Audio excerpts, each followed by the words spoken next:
Hi, and welcome to Lesson 2, Author's Purpose. Today, we're answering the question, why do writers write? Okay, so with keeping in mind the purpose of writing, we are now talking about examples of everyday use of writing. So with that in mind, we could maybe write a greeting card for any special occasion on any given day. It's a small little thing, but it is still a practical everyday use of writing. So is writing a blog, which maybe you may not have now, but you may have some point in your life, and also using the phone for texting. These are all practical examples. But right now, as a student, one of your main jobs, more often than not, is to complete assignments, and that is a very practical example of writing for your class.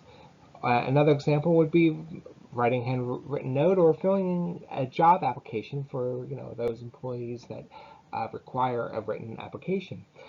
Um, but again, two very real life examples that you would be using.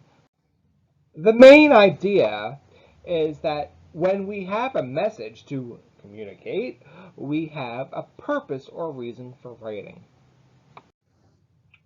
The desired result. And the desired result is to identify and differentiate between the reasons that authors write, or the writer's purpose.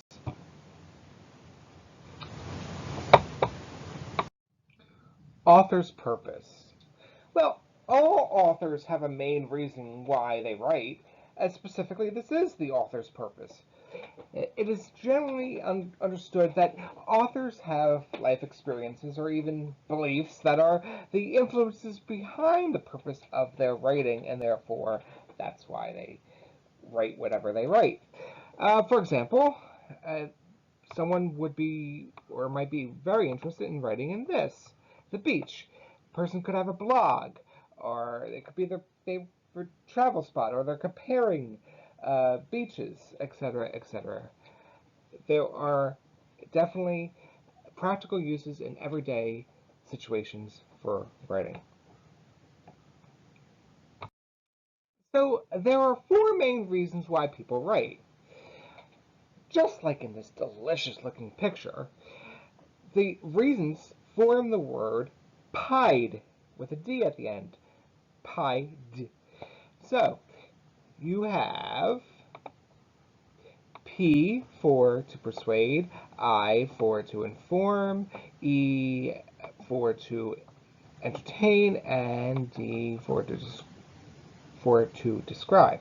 Now, uh, if a writer if a writer's purpose is to persuade, the goal is to convince the reader or the audience. If it's to inform, the goal is to state the facts. If it's to entertain, it's to elicit a response or emotion, and this may include laughing, crying, screaming, and basically just having fun with the story or poem. And if the goal is to describe, then is to define, explain, or explain an appearance or function of whatever they are describing. So now let's look at this in further depth. First, there's persuasive writing. So when authors write to persuade, they are trying to convince the reader of their message, or they are trying to get the reader to do something. Well, when writers will have the readers think, act, and feel. So when they think, that is that they want them to believe in what they are saying, or even stretch their reader's mind a bit. Okay? So if they want them to act, that is, they want them to be engaged in what the author is being persuasive in or convincing of. For example, they might want you to buy a product or join a club, or I don't know, sell you a house or inspire you or something. Okay, so then and talk about it. In inspiration, author may want you to feel, to know what someone else is feeling or experiencing in life.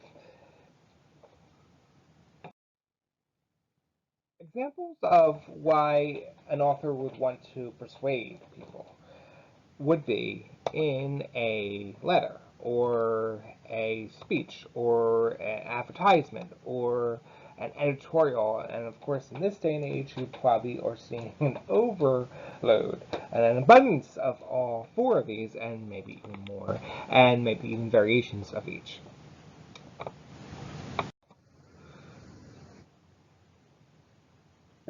When a writer is writing to inform, they are presenting facts about a subject. This type of writing has no opinionated statements. They are interested in just the facts. There are no implied suggestions and no reading between the lines here. It is what it is. The reader is going to learn, however, about something from the informational writing that is presented to them. Examples of the purpose to inform. Okay, so you have newspapers both online and offline. You have encyclopedias, dictionaries, and informative pamphlets. All right, let's talk about when writers write to entertain you. When writers write to entertain, they want us to enjoy what they were writing.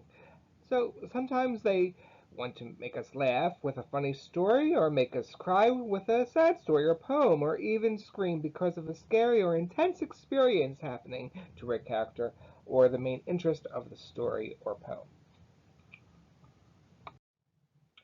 And here are examples of the purpose of entertaining in writing. Okay, so here is a very famous comic strip. It could also be replaced or substituted with a graphic novel. We all know what this is, and we all know what this is. As a script is also a very good example, TVs, movies, of the purpose of entertaining. And of course, novels, whether you have them in your hand or online, the almost prime example of why an author would write to entertain us. Okay, finally, to describe. When authors need to define a concept, or what something does, how something works, or what something looks like, they are writing with the purpose of describing something. Okay, so here are examples of why authors would use the purpose of describing something. For example, they might have a product description, or there might be a catalog, or captions in a movie. Uh, all of these are everyday uses of description purposes.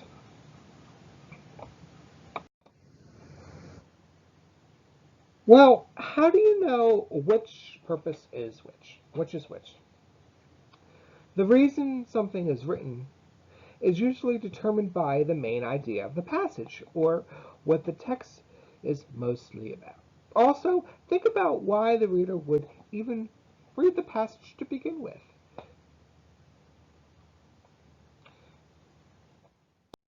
So let's practice.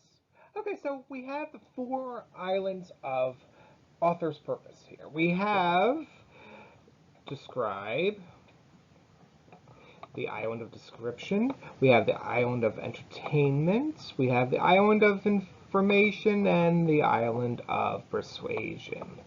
And in the middle, we have a lovely paragraph here that reads, a story about a family trying to stick together and survive through the Great Depression or war or even a pandemic, either A, during the 1930s, or B, or even B, occurring currently. Now, okay, so the information that we need is two words that would tell us exactly which path to what island we need to go to, and those two words are a story. So we then see that and we go right over to, well, okay, which island? Well, is a story informative? I mean, it could be. Is it trying to persuade us? It also could be persuasive, but I really think more in this case it's just as simple as just to entertain us. And so I'm going to go right to entertainment. Okay, so the same thing could be done um, in like a history book where you have an informative narrative of something that happened and how life was during that time, and it could also be, in that case, informative. Um, but we move. Okay, so now we have another paragraph, and it reads, an article trying to convince readers that beaches are horrible destinations for vacationing. All right, so there's one word that stands out here that's glaring, that really makes me think of the exact purpose that this is. Now, first of all, you think article, and you think, well, maybe that could be for information. But if you look more here, closer here, the word convince is the key word that makes me think that this is directly a path to a persuasive island. So there we go. So another example would be, okay, a description of a cell phone, how to use a cell phone, a smartphone, or maybe even comparing or stating that a iPhone is better than an Android, for example, and whether or not you agree with that. So something of that nature would also be persuasive, but the description of the smartphone, of course, would belong here in the island of description. Okay, so now we can revisit the desired result. And, so we had to identify and differentiate between the reasons that the author's right or the writer's purpose. And now we should be able to do that. We had examples, and now, with that in mind, can you please now answer the questions below this video and find out what you've learned? I have complete faith in you. Take your time. There are multiple attempts if you need it, but I think you probably know what you're doing and will answer correctly every single time, because I have complete faith in you and I wish you well always. Thank you.